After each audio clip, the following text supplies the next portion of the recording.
Hello, Sulal. Really good to see you. Same here, Shobna. So, I think one of the hot topics of 2026 is migration and international education. I want to take some time to talk about international education. Sure. And how would you describe the whole international education landscape in 2026? As you know, it has gone through a lot of turbulent times this year, probably starting from last year. And being in Australia, I think Australian education has also gone through significant changes, particularly in terms of how the admission process is being managed and how universities pick students. So it's become more harder, and it also has got a tougher landscape in migration as well. Because the migration has become more tough, which also might have a reflection in the education space. So overall it's become like more stringent, the process. However, students who are genuine, who wants to pursue their academics, there's still a lot of opportunities. It's just that you have to make sure that you have that clarity, and one of the ways how you can achieve that is to make sure you go through a good quality counselor, student counselor, who will basically help you to understand the landscape and the current challenges. And nowadays, because of how many counselors are actually in the market, I would also say it's also safe to do a second opinion, just considering the times we are in. That's very good advice. And there's so much similarities between both Australia and Canada, Yeah. also, where a lot of what you said really applies to the Canadian landscape also. And I would say it was a lot more tougher on the Canadian, I think, landscape because of geopolitical and other reasons. But same advice applies to students also who are pursuing, I think, education in Canada. Do you see any difference in the Australian and Canadian landscape, and any advice for students when they're considering both countries? How does one go about selecting a particular country? Yeah. So being living in Australia, I always will be biased again, on this question. However, both countries, I've been to both, been to Canada as well. So it's totally a different, environment in terms of study. But we could say quality is the same if you go to the universities. I think Australia, the reason why many students choose, or the comparison between is because of one is, it's a environmentally, the climate is really good, and it's huge in terms of country. You don't only have to go to Sydney, Melbourne or Brisbane, which has been like the biggest metro cities in Australia. There's also a lot of opportunities to study regional. But normally when we say regional, from many countries you have a perception that regional means it is somewhere very far. Yeah. But that's not true in Australia's regional focus. In Australia, regional is defined as outside of Sydney, Melbourne, and Brisbane. So there's a big difference. So if you think of Adelaide, where a lot of cricket match happens, Yes. where it is a regional for the matter of study, but it's a good city. Similarly, Perth, Darwin, Gold Coast, Hobart, these are all good cities. So that kind of promoting regional is something Australia is very keen to, particularly considering the population growth required in those towns. If you think of Canadian, I think you might have more information on that. It is a very similar approach. The government wants to have people, Yes. or students spread to the regional towns more, because there is also a population growth requirement, and also it is big. It is important for the economic growth as well. Yeah, absolutely. And I think, one of the things you and I have talked about is a lot of the times families are talking about which course to study and then which university to go to. And I think an important factor they forget is the child's maturity and ability to adjust to a foreign country. And I think big cities are not for everybody. Some students will excel in actually the smaller cities, the so-called regional areas. And when I lived in Canada for almost 30 years, what I saw was some students just thriving and doing so well in these smaller areas, and not just the incentives, but it's just a better fit. Absolutely. And also the courses. I'm Yeah. curious, in Australia, in these out of the big city spots you just mentioned, do you see a big difference in the type of courses that also universities offer to students? Yeah. Universities offer mostly very similar courses in whether it's regional or metropolitan universities, except some universities have, like, let's say University of Melbourne in Melbourne, they will have a, their MBA is really good and it's one of the highest ranked university in Australia. So those kind of some courses might be, kind of stand out in terms of the world ranking, but otherwise similar courses are offered across all the universities. However, going back to that point of studying, getting settled in regional areas, I've thought of a very interesting aspect, which is when you go to study in a regional city, one of the thing we don't consider, we don't think about is this regional town are of very low population. So let's say I lived in Darwin for 8 years, and Darwin is, a small town with a population of 125,000 people. So the benefit a student is having when they go to a place like that, there is more opportunity to network with the businesses. So you don't just have to, you are not in a big city just by yourself, where a regional towns or regional cities actually welcome you, with much more warmth, and that increases the opportunity for you to know the town, know the people. And you might, literally I had the experience of, you meet somebody in a restaurant, and the same person you can meet the next day at an interview, which doesn't happen in a big city.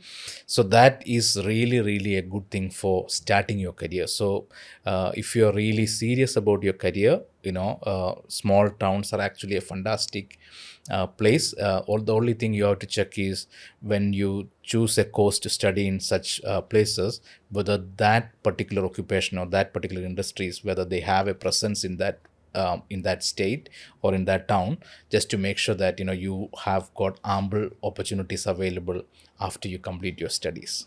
Right, that's very, very important. I think to know that a lot of people don't take these things into account. Yeah. Sort of a segue from there is a question I had in mind was, one of the toughest decisions for a student to make is which course should I apply to, right? And nowadays you have so many different departments in universities, and you have all kinds of courses. And then you have the new emerging careers, and the future of work is a very interesting topic to talk about. How do you think a student should go about selecting the stream or the course that they should study in a place like Australia? So number of factors. However, for a student who is very clear about the career path, where what they want, how they want to achieve it, for them, I think it's still doesn't matter, because they know what they want. It's always it's always clear, for that pathway is very clear for them. For them, it doesn't matter, you put them in any country, any situation, they will thrive. However, a lot of us are like not like that high IQ, or we just go with the norm, or with a certain standards.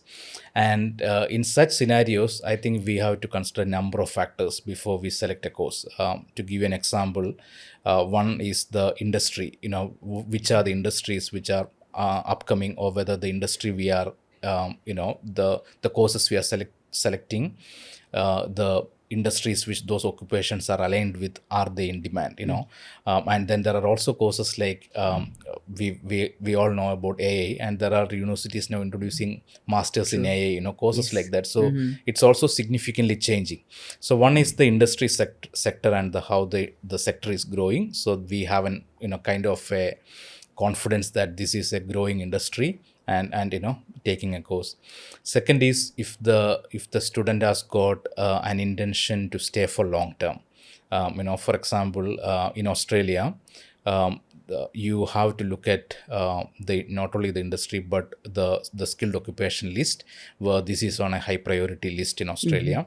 Because if it is the occupation is not on high priority list, there is a risk of there is no PR pathway. So that is another particular thing to consider. And the third is about normally in Australia you study in metro cities, you have a 2-year stay back, and then if you study anywhere regional, there is 3-year stay back. And when you want to really progress your career in a particular occupation or particular space, if you think of whether is 2 years sufficient or ample time to do find a job in your space, sometimes it's a bit stretched. You might not be able to get into your profession in that time, where a 3-year time is fantastic. It really gives you an ample time. You have the amount of networking to do, kind of, even if you take 1 year time to settle in, it still doesn't stress you. And nobody actually talks about the stress an international student goes through when they So go true. to a country to study. So the regional is also another thing we would say is a safe thing to consider. Plus, when you study regional, you might also get additional incentive, like additional point as well. So that is also an added advantage. So basically, it is a student can make those decisions based on what is it that they want to achieve from coming to study to a country like Australia. Whether they are looking at long-term staying, or they're coming and then they want to go after 2-3 years after they complete the study. They don't want to stay post study, just some experience. So based on what is it that they want to achieve, they can consider these factors and make a decision. Yeah. No, those are very relevant points. People don't often think about the importance of matching the course you're going into with the industry demand. And now I think it's even important to take it one step further. Would the future need you to have this education or skill? Yes. With high levels of automation and other things happening. And in Canada, we have an express entry system, which also has a list of occupations that's tied to the economic demands and economic development of the country. Right now, Canada is actually going through revamping of some of the immigration policies, and there's going to be a change, I understand. But generally, there's a few professions that are definitely in demand. For example, health sciences professions, social work, teaching, some of the STEM, professions for sure. And we find in Canada also students who come into courses in colleges tied to these professions tend to do much better. Also, they're successful in then being able to stay on and pursue the immigration, pathway. Okay. Now, you talked about the importance of working with counselors, getting a second opinion, and working with registered, entities, so that you're not in any way misguided or, cheated in the process of making these big decisions.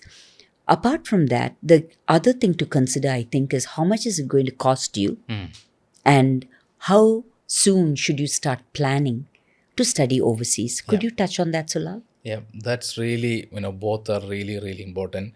Like if you consider about somebody who is doing the high school and, like 11th and 12th or higher secondary, it is actually really good for them to start, thinking of it when they start at the higher secondary. So, let's say somebody who's on 12th grade should start, thinking from at least 12 months in advance from 11th grade, so that they have ample time to think, and also, enough time to consider all the options before they make a decision. What happens a lot of times is when they do, and it's a very common scenario where you think of the next plan or next career once you are very close to finishing the previous one. So the challenge with that is you have very minimum time, to consider options. And we still see when we talk to students in Australia, we still see a lot of students who have just gone through one counselor, trusted them, and just landed in a course which may not have a PR pathway. But if you do this planning a while ago, like take a 12 months time, that actually gives not only just to go to one counselor, but then you also, like we discussed earlier, that they also have an option to go to a second counselor and get a second opinion from somebody different, which might be totally different from the first one. So yes, there are so many trusted advisors in the market, but it's always, we are making decision for our future. So it's always better we, also take a second opinion before we make that drastic decision. And cost is obviously another factor. And Australia is known for its quality of education, and quality never comes as cheap. It always comes with a value. So in Australia, we won't say the education is cheap. It does have a reasonable cost, and it is anywhere between like let's say $25,000 to $50,000 a year, in terms of depends on the course. However, Australia also has got a very good scholarship scheme for students, and the students doesn't have to apply for scholarship separately. When the universities consider the student application for admission, they actually also consider that on a merit basis. So if there is 70% or more marks for for the student or a grade, they have an opportunity to get some scholarship. And you have got 85-90%, then there is more opportunities. So there is that, and the scholarship ranges from 15% to 30% in normal scenario. And for some students, they can also get 50% or up to 100%, but that's very obviously that's a very limited numbers, but there is a potential scope of getting 30% scholarship. That's amazing. And this is for undergraduate and postgraduate? Yes. Yep. So for both, and there are some other scholarships as well. Like some of the states also wants to promote the students, international students coming to those states and territories, and that is something that we have to apply separately. Yes. However, knowing those states and territories, if the student is eligible when they take regional studies, we normally do apply for those scholarships as well. Right. Very, very similar again to the Canadian landscape for sure. And for example, if you know French and you want to go study in Quebec, there's lots of advantages you get because you are now bilingual. Okay. And also, like you said earlier, if you go into the more remote and rural areas, there are some incentives that definitely do come with those choices.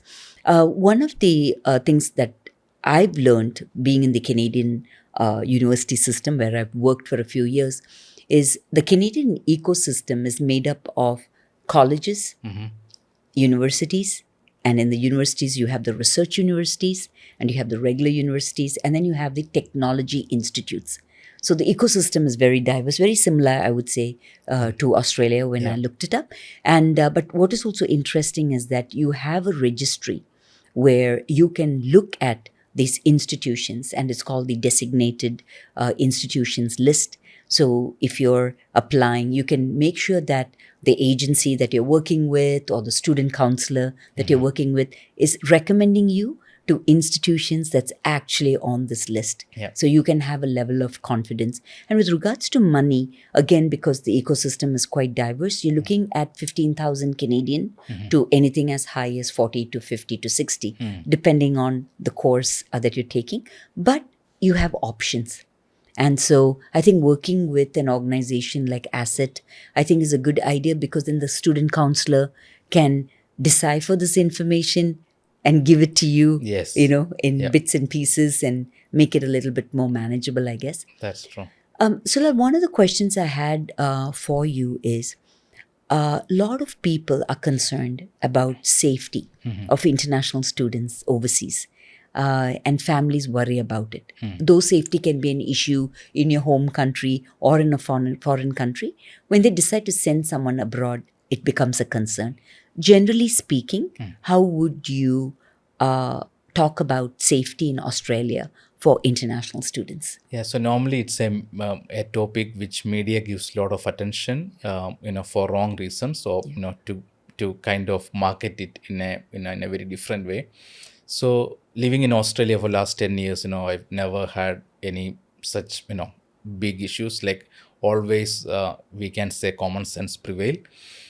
So in generally where we have a very safe country. There's some small towns which has got some crime rates, but in generally Australia is considered as a safe country. And things are tough. Like the economic scenario across the world is very challenging in the last couple of years post COVID. So Australia also has some of those Issues, yeah. negative impacts after post COVID. And if you look at even the number of reports of such crimes against students, there's not many. Students is not like a targeted group. There might be some incidents we might have seen, like from a racial perspective or racism. But if you look at the overall percentage of the crime, and if you consider the percentage of crime against students, it will be very, very minimal. Right. So we can definitely say it's a very safe country. And normally students all stay very close to the universities, where it's quite populated. As any university you go, it's like a university town closer to True, it. true. So Yeah. so it's when people are around, it's always been safe. So I would say, even though there are some incidents which should have occurred in many countries, it would have happened in Australia as well. But in generally, we can we can say it's a very safe country. Right. And I think very similar to Canada, the justice system, the police forces, student counselors at the universities, that ecosystem of support is very strong. When you call for help or if you have a problem, there is a system in place that's very responsive to students, even if you're an international student. Yep. Right? Would you agree? Yes. So in terms of the work rate, that's the biggest thing for an international student, right? So Fair Work, who manages the work rates in Australia, the law applies the same as it applies to anybody else, like any Australian citizen. So the same law applies to the international students as well. So they are also protected by the work rights, which is being legalized by Fair Work. So there is no way it has been they have been seen differently. The only difference is about the working hours, because when you are an international student, there is a limit of number of hours you can work on a weekly or fortnightly basis, which is at the moment is 24 hours on a weekly basis, and unlimited working hours during the semester break. So that's the only difference we can say as as a difference. But otherwise, the law applies to everybody equally. So we could say even the employers, it's like equal opportunity. If they have a casual job, there are many employers who can consider an international student, and many students get such opportunities as well. Right. Right. I think in Canada right now it's about 20 hours a week, and it's really nice to see international students when they come. They get very excited about working a part-time and also trying out different things. Some of them work within the university campus and others work outside, which I think is the same too. One of the questions that I thought would be nice to ask in terms of student planning is, you touched on this slightly, but I was thinking this would be very good for people to know. If in Australia, the school term is July and February, when should a student actually sit down with a counselor, say at ACET, and start selecting the course, putting in the application, getting the finances in order? And what is the relevance of that timeline? Like, what happens if you don't take the timeline too seriously? Yes. So we normally say, let's say if in the country from where they are applying, if the academic period is getting over in March, for example, and then they are looking at the next intake, which July is too fast, or they can go to the February one. So if you wanted to make those quick decisions and you wanted to go in July, it's still possible. However, you have to start making those decisions and progressing at least in November, December time. True. So it's like at least 6 to 8 months is a good window of time where you have to make those decisions, start your counseling, and plan what is you wanted to do. And you don't need the mark sheets of the final exams. You can progress it with the first year. Like if it's a 12th grade student, they can start with 11th grade, and you can get the conditional offer from the university. And you after you complete the course, then you can give the results to get the unconditional. So the options are there. Right. However, if you want that to happen in such a time period, you have to plan at least 6 to 8 months in advance, so that you have ample time for setting up your finances, doing enough consultations with number of different universities, all the courses, all the choices you want to make, and apply to a number of at least minimum 3 universities. So you have the opportunity to compare between The different 2-3 options, and then progress to one. So yeah, 6 to 8 months will be a really good time to Right. start the planning process. Right. And right now in 2026, approximately how many weeks is it taking for a student visa to be processed in Australia? So the international student is actually a priority for the government in terms of visa application, and it takes 3 weeks to 3 months in terms of the outcome of an application. So that is one of the reason also we said planning is important, because we don't want to wait till the last moment for the visa and then have to book the flights, plan everything in a rush. So the planning time actually does matters with everything, getting the visa and plan your travel well in advance. So so good thing is, it is a priority process for students, so which makes it really not too delayed, and the government understands the university timelines, and it's a very structured process, established from a long time.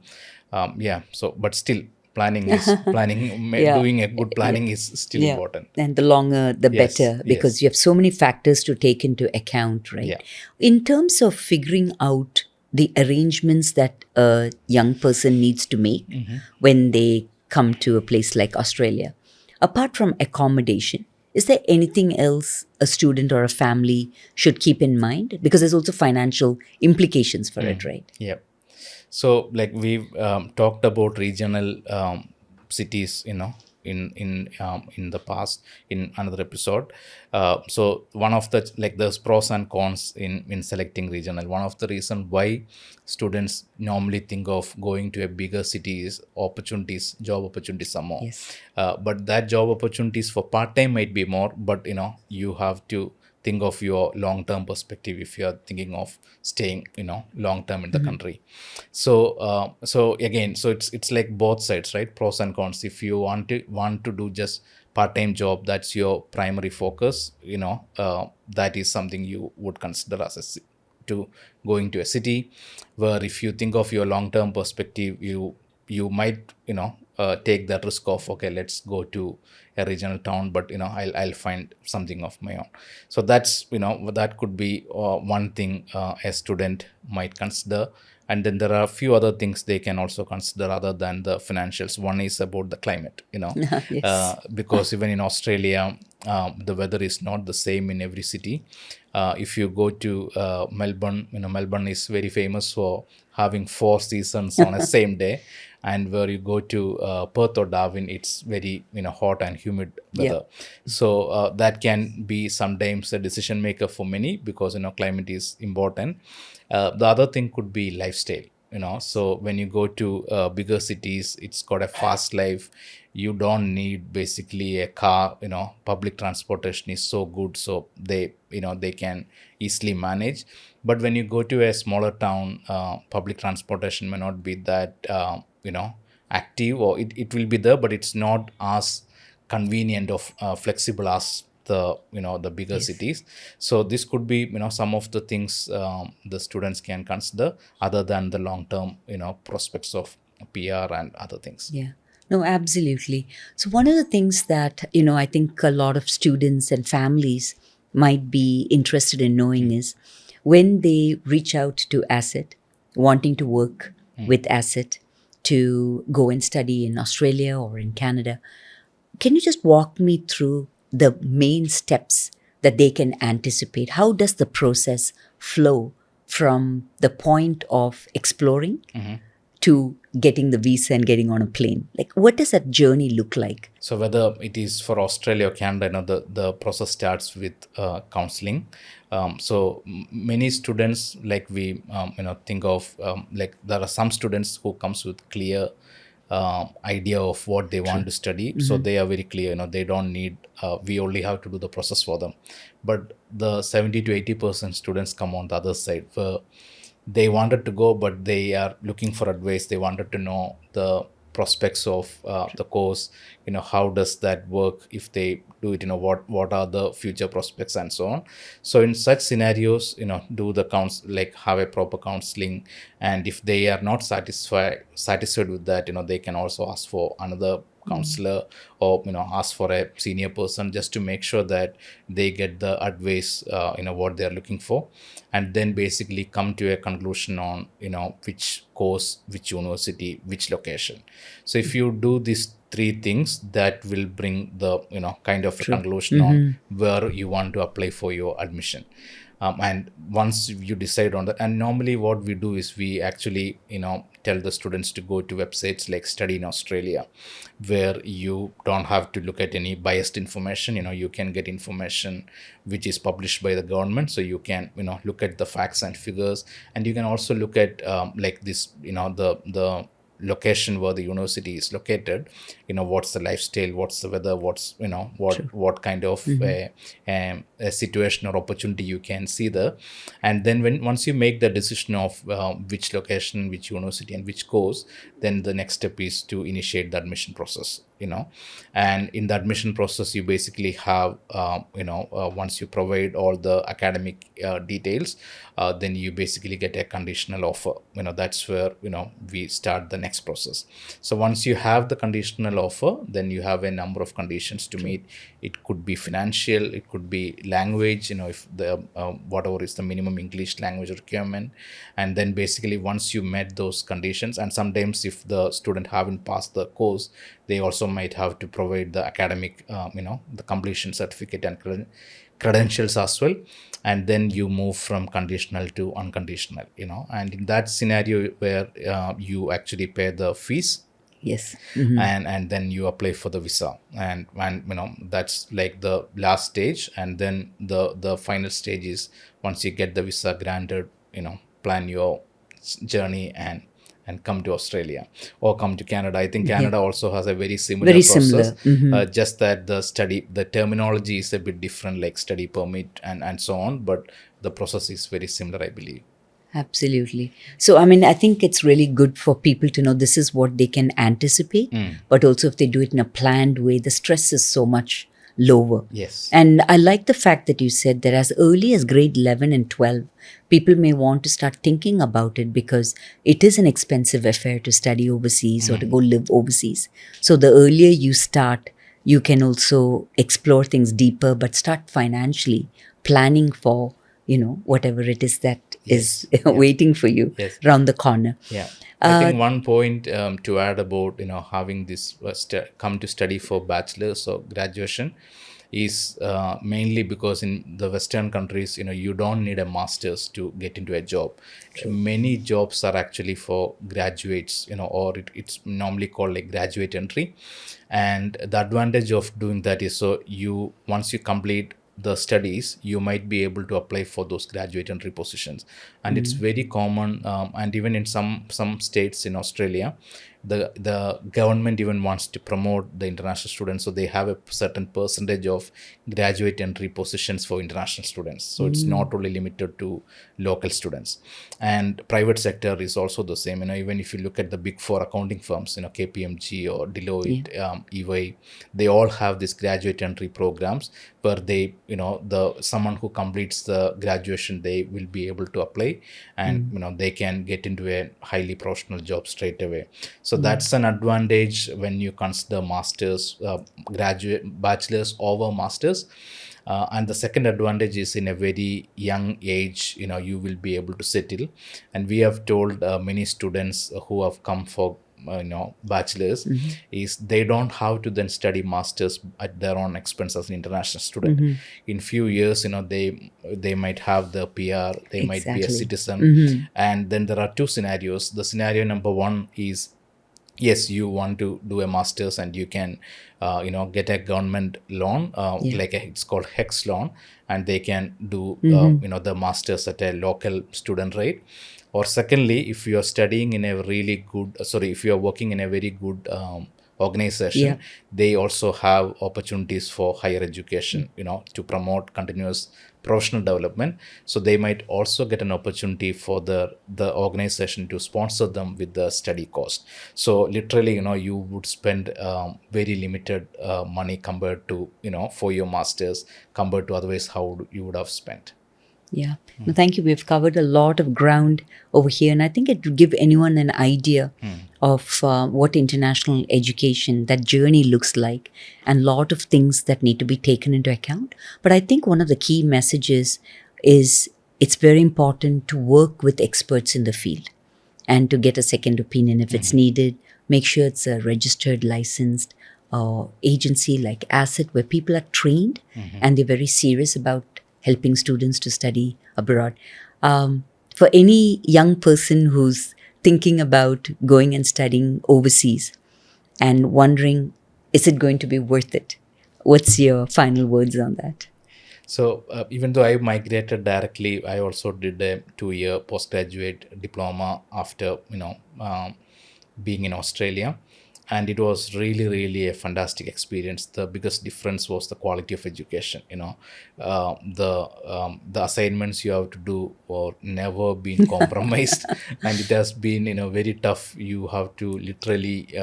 I don't know if anybody would have done as an international student, came and just did once their assignment and then passed all of it. Yes. I'm sure majority of the students would have done it at least twice.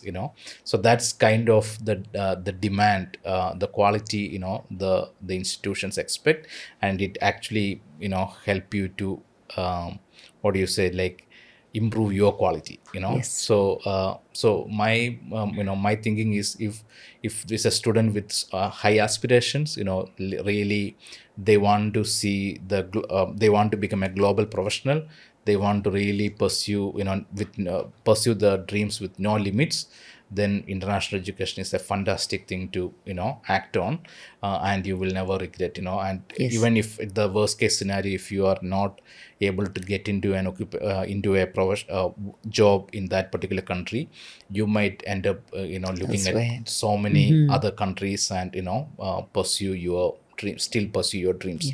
So it really, really widens your global perspective, and it opens so many new windows in your life.